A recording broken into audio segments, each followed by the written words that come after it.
شب کہہ کے یہ روتی رہی زہرا، عاشور کی شب کہہ کے یہ روتی رہی زہرا، کل صبح کلیجے سے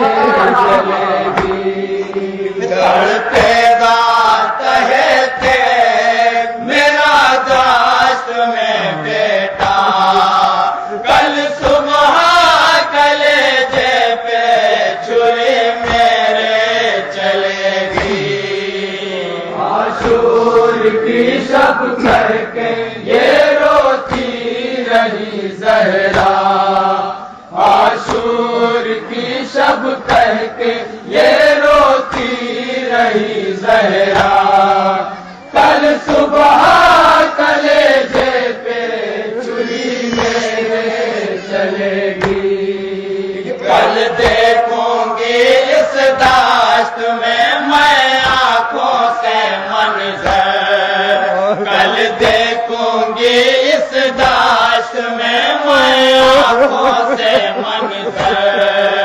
حلقوں کی سر کا میرے عرش مر کا خنجر، روؤں گی میں سر پیٹ کے کچھ بس نہ چلے گا، روؤں گی میں سر پیٹ کے کچھ بس نہ چلے گا، روؤں گی میں سر پیٹ کے کچھ بس نہ چلے گا، کل صبح کلیجے پہ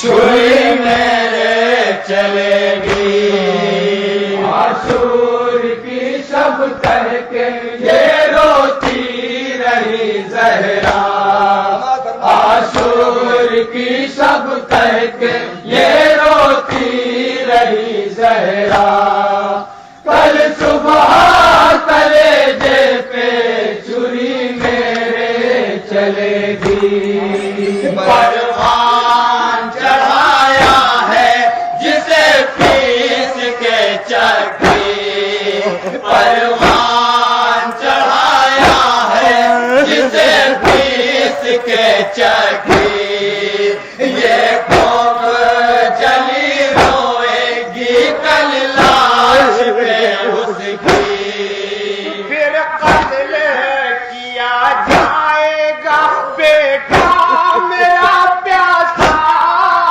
پھر قتل کیا جائے گا بیٹا میرا پیاسا، قتل کیا جائے گا بیٹا میرا پیاسا، کل صبح کلیجے پہ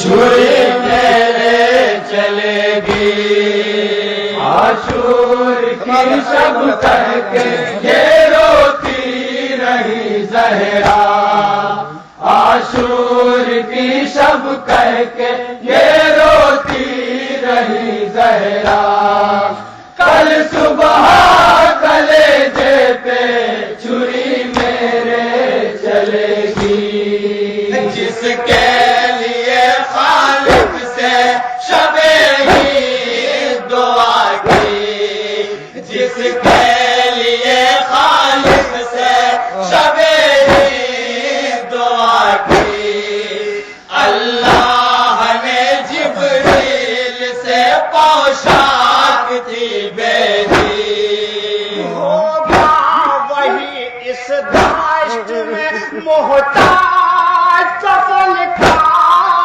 ہوگا وہی اس داشت میں محتاج کفن کا، ہوگا وہی اس داشت میں محتاج کفن کا، کل صبح کلیجے پہ چھری میرے چلے گی، عاشور کی شب کہہ کے یہ روتی رہی زہرا، عاشور کی شب کہہ کے یہ روتی رہی زہرا، کل صبح کلیجے پہ چھری میرے چلے گی، جس حلق کا بوسہ میرے بابا نے لیا ہے، جس حلق کا بوسہ میرے بابا نے لیا ہے، جبریل نے بچپن میں جسے پیار کیا ہے، کاٹے گا گلا شمرے لائی صبح اسی کا، کاٹے گا گلا شمرے لئی صبح اسی کا، کاٹے گا گلا شمرے لائی صبح اسی کا، کل صبح کلیجے پہ چھری میرے چلے گی، عاشور کی شب کہہ کے یہ روتی رہی زہرا، عاشور کی شب کہہ کے یہ روتی رہی زہرا، کل صبح کلیجے پہ چھری میرے چلے گی، بچپن میں جو راتوں کو طلب کرتا تھا پانی، بچپن میں جو راتوں کو طلب کرتا تھا پانی، ہے آج وہ دو روز کا پیاسا میرا جانے، وہ پانی جو مانگے گا تو پانی نہ ملے گا، وہ پانی جو مانگے گا تو پانی نہ ملے گا، پانی جو مانگے گا تو پانی نہ ملے گا، کل صبح کلیجے پہ چھری میرے چلے گی، عاشور کی شب کہہ کے یہ روتی رہی زہرا، عاشور کی شب کہہ کے یہ روتی رہی زہرا، کل صبح کلیجے پہ چھری میرے چلے گی، ایک شب کے ہیں مہمان میرے چار ستارے، ایک شب کے ہیں مہمان میرے چار ستارے، کل گود کے پالے میرے زندہ نہ بچیں گے، ہے روزے ازل کاتب تقدیر نے لکھا، اے روزے ازل کاتب تقدیر نے لکھا، ہے روزے ازل کاتب تقدیر نے لکھا، کل صبح کلیجے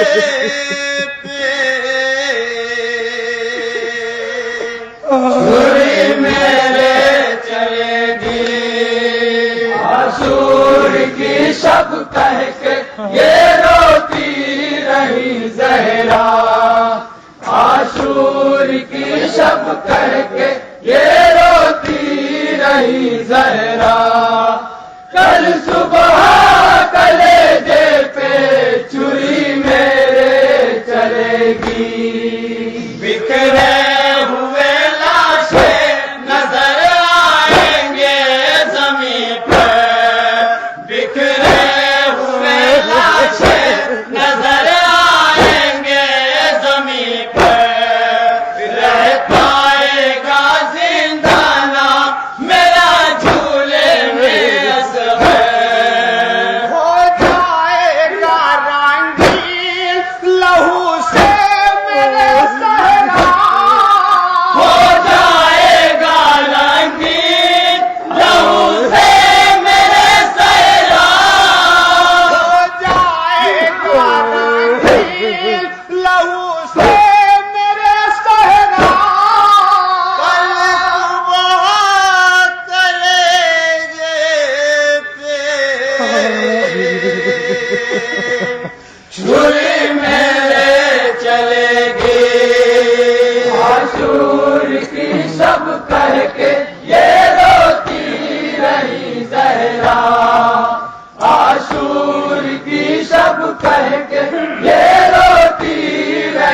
زہرا کل صبح کلیجے پہ چھری میرے چلے گی لشکر کے علمدار کا کل بازو کٹے گا لشکر کے علمدار کا کل بازو کٹے گا اور گرزے گرا سر پہ دلاور کے لگے گا وہ شیر میرا تڑپے گا زخمی لبے دریا وہ شیر میرا تڑپے گا زخمی لبے دریا وہ شیر میرا تڑپے گا زخمی لبے دریا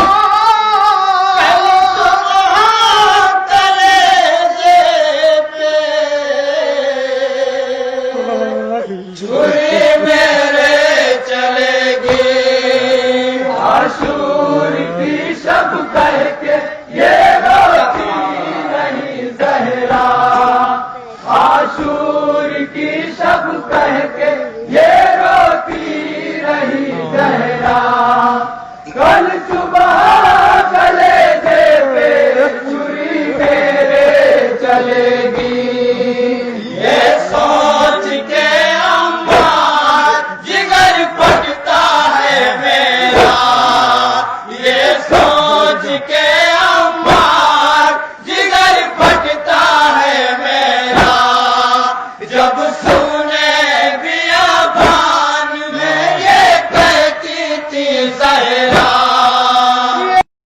آخری شب ہے میرا بیٹا نہ بچے گا یہ آخری شب ہے میرا بیٹا نہ بچے گا یہ آخری شب ہے میرا بیٹا نہ بچے گا